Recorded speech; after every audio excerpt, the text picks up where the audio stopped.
Assalamualaikum warahmatullahi wabarakatuh. Perkenalkan, nama saya Fitria, Prodi Manajemen dari semester 7. Saya bertujuan membuat video ini memenuhi tugas teori organisasi yang 7 pertemuan, yaitu ada sekitar 7 bab. Langsung saja bab yang pertama. Bab yang pertama yaitu adalah dasar-dasar manajemen. Seperti kita ketahui nih, dasar-dasar manajemen itu banyak sekali yang dibahas. Nah, saya di sini akan membahas beberapa bagiannya saja dan yang saya dapatkan dari pertemuan yang pertama, yaitu ada pengertian manajemen, fungsi manajemen, fungsi operasional dari manajemen. Poin yang pertama yaitu pengertian manajemen. Pengertian manajemen adalah seni atau proses dalam menyelesaikan suatu yang terikat dengan pencapaian tujuan. Poin yang kedua adalah fungsi manajemen yang terdiri menjadi 4 bagian. Yang pertama, fungsi perencanaan, bisa disebut dengan planning, adalah upaya untuk antisipasi kecenderungan di masa datang.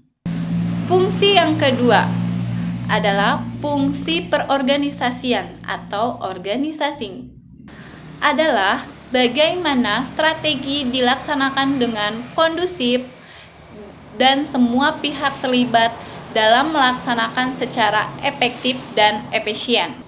Fungsi yang ketiga yaitu ada directing atau bisa disebut dengan proses pengimplementasian, adalah program agar bisa dijalankan oleh seluruh pihak dalam organisasi serta proses memotivasi agar semua pihak bisa menjalankannya. Poin yang keempat, poin yang terakhir adalah controlling atau untuk memastikan seluruh kegiatan yang telah direncanakan atau diorganisasikan dan diimplementasikan dapat berjalan sesuai dengan target. Lanjut, fungsi operasional dari manajemen. Nah, ini juga sebagai dasar-dasar manajemen, yaitu dibagi menjadi 4 bagian. Yang pertama, manajemen SDM. Manajemen sumber daya manusia adalah penerapan manajemen berdasarkan fungsinya untuk memperoleh sumber daya manusia yang terbaik bagi bisnis. Poin yang kedua, manajemen produksi.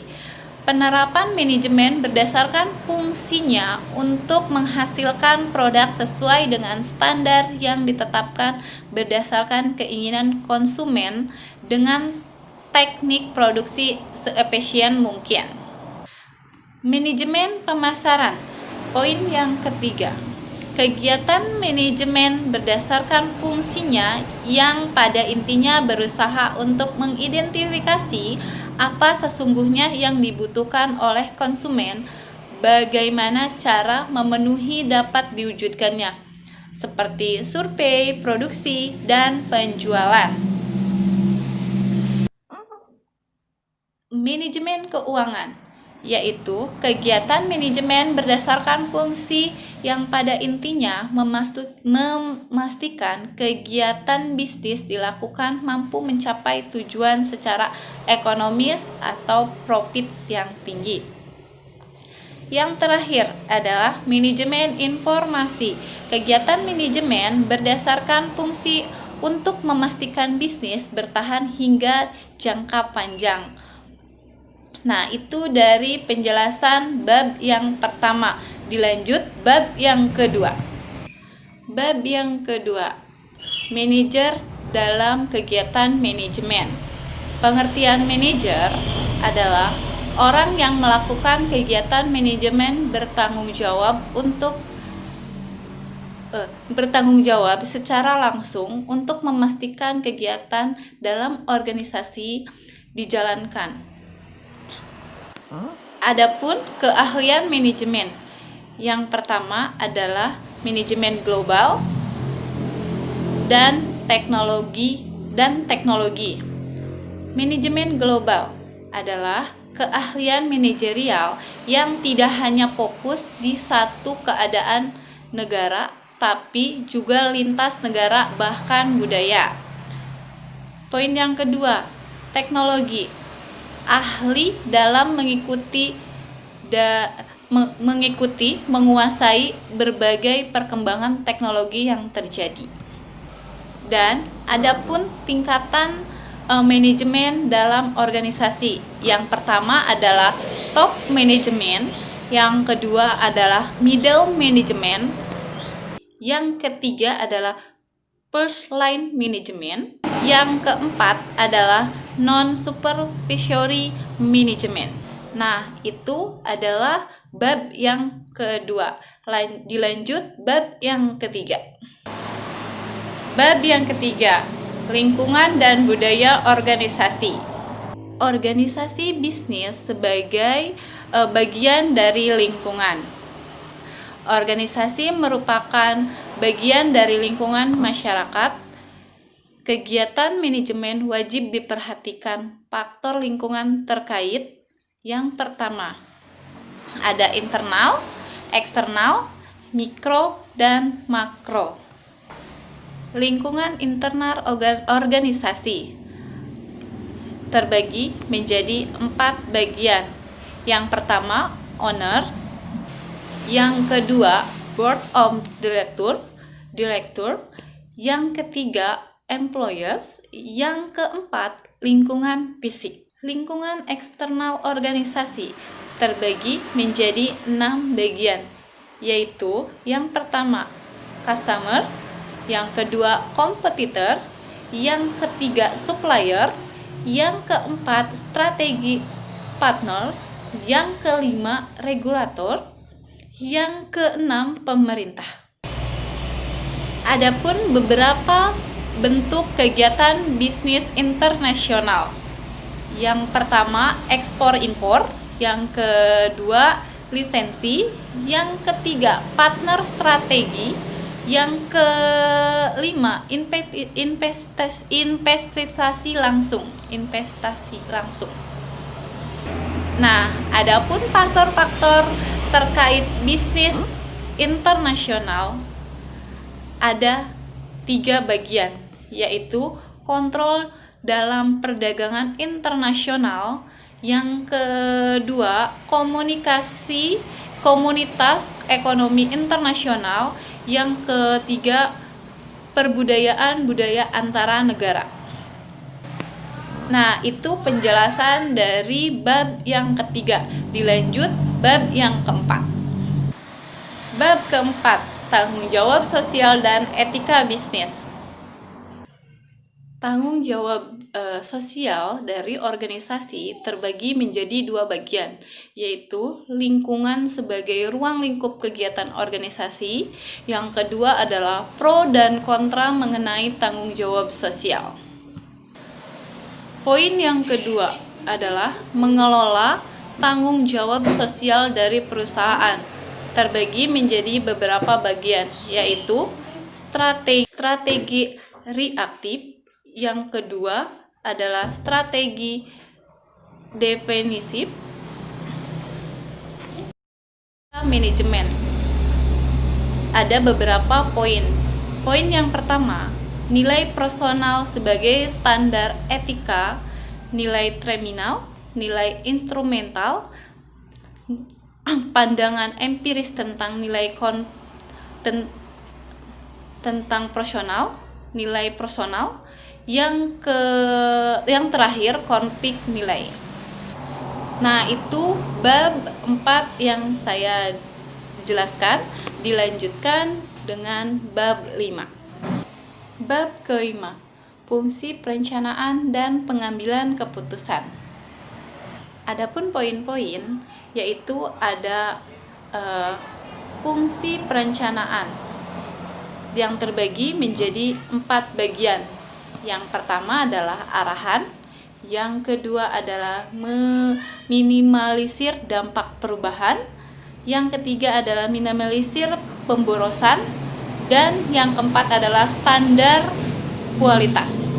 Poin yang kedua yaitu ada persyaratan perencanaan, terbagi menjadi 5 bagian, yaitu ada faktual atau realitis, yang kedua adalah logis dan rasional, yang ketiga adalah fleksibel, yang keempat adalah komitmen, yang kelima adalah komprehensif.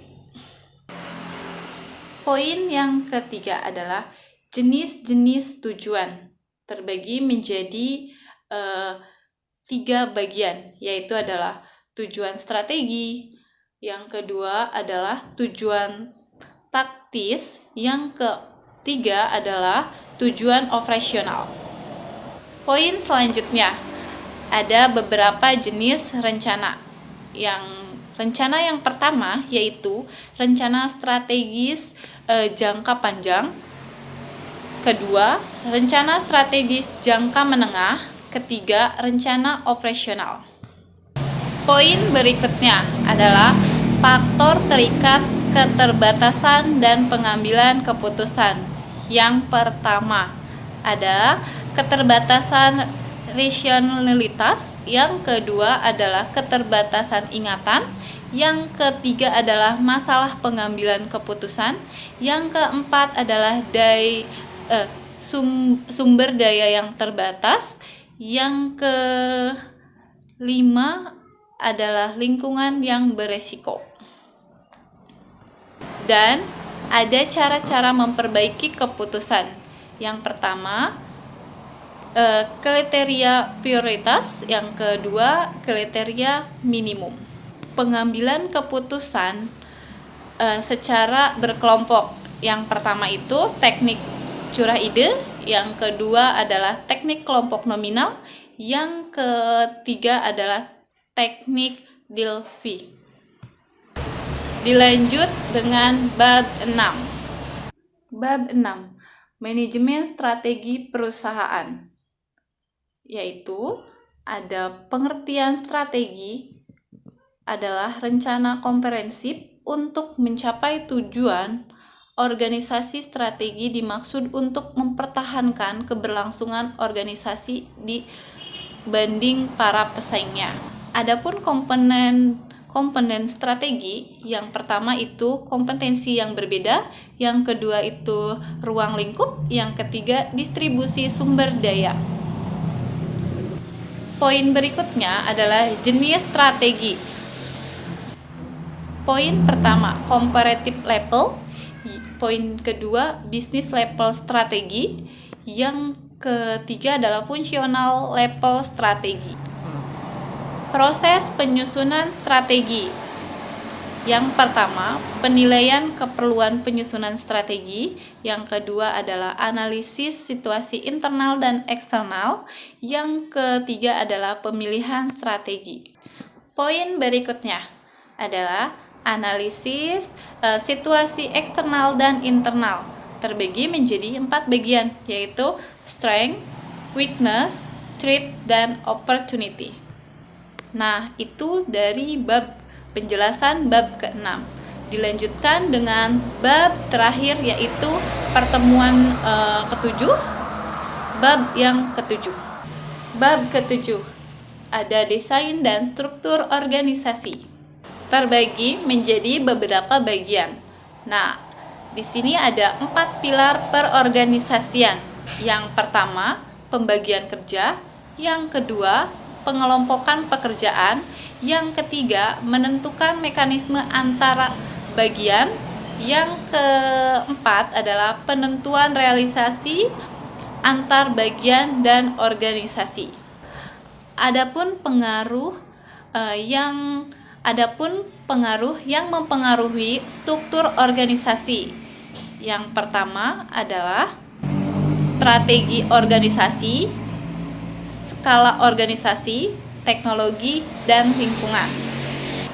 Poin berikutnya adalah pendekatan dalam proses departementalisasi, yaitu ada beberapa poin lagi nih. Poin yang pertama adalah pendekatan fungsional, pendekatan produk, pendekatan pelanggan, pendekatan geografis, pendekatan matriks. Mungkin itu yang saya dapat dari pertemuan 1 sampai pertemuan 7. Apabila ada kesalahan ataupun yang kurang dalam penjelasan saya mohon maaf. Wabillahi taufiq wal hidayah. Wassalamualaikum warahmatullahi wabarakatuh. Terima kasih.